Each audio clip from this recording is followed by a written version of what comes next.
I cannot even imagine how someone can come here and hope to find a loved one underneath this. But people here, they are coming back hoping that they can find a miracle. As we are walking, we come across many toys and many things that resembles of children playing with it.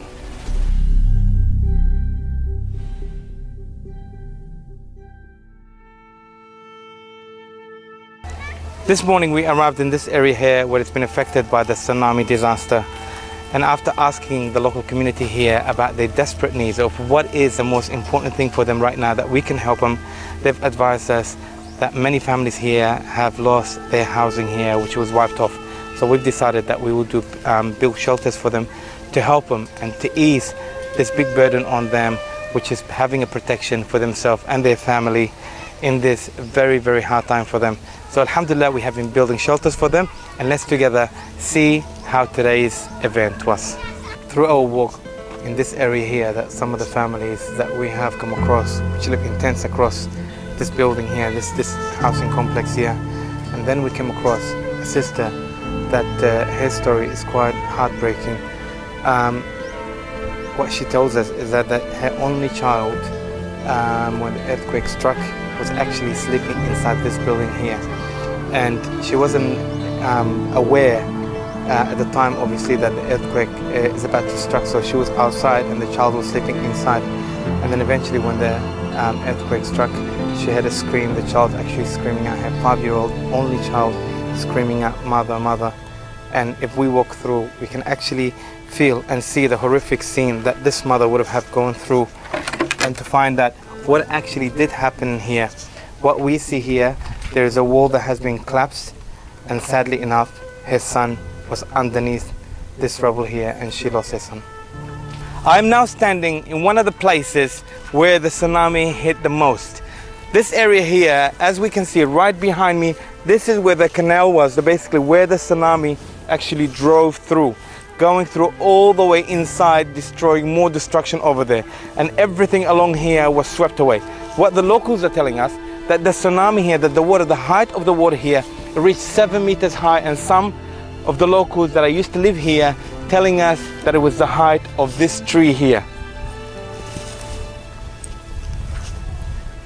Many of the communities here, they have an after effect of the tsunami, an emotional and psychological effect of the tsunami, where some of them still can't overcome the effect and the trauma that they went through. These used to be houses. This is the foundation of a house, and this is what's left from a house that used to be here. There's another example right here for us. This is another house. The community tells us that these were two neighbors, and this is what is left from the house that they built. I am now standing where this place here, where the only foundation has been left. It's supposed to be an actual house of someone, a family that used to live here. We have allocated the family that used to live here, and we found out that they have nowhere else to live.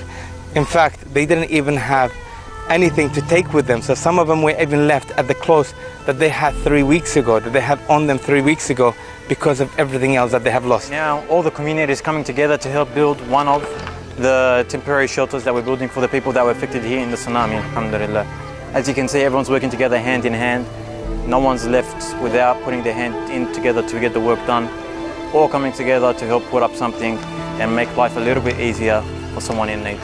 Alhamdulillah, we have finished a few of these tents here, and this is an example of what these tents actually look like. The way we have designed this one here, these temporary shelters here, is actually designed in a way that it's almost like a 2-room style. So the families can actually have, the parents can have their privacy, and then there's also the kitchen or the area where they can do their washing and do the preparation for meals and so on as well. So this is a very basic thing, but many of the families here, they have nothing. And some of the stories that we've been hearing from the local communities here, that they left with what they had on, to the point one lady said that her son was having a shower and they had to run with the son naked. So horrific stories, but inshallah this can relieve some of the burden that these families are going through, until inshallah with the help that they can get to recover their life as it was before. So Alhamdulillah, and thank you to all the generous donors that we have put their hands together and have really responded to the call of these people that have urgently needed our attention, and to be able to put a shelter on their head and protect them, which is the most important thing. These are our brothers and sisters, and giving them something at least that can sustain them for at least a bit of time until they can work out how they can rebuild their life. Jazakumullah khair, and please keep your donations coming through, as this community urgently needs your support. It's very hard. They're so grateful, but it's very hard because these people lost everything. So it's quite challenging for them. And whilst the tsunami and the earthquake was happening, she was running for her life with her children whilst she was pregnant. Imagine that situation, subhanAllah.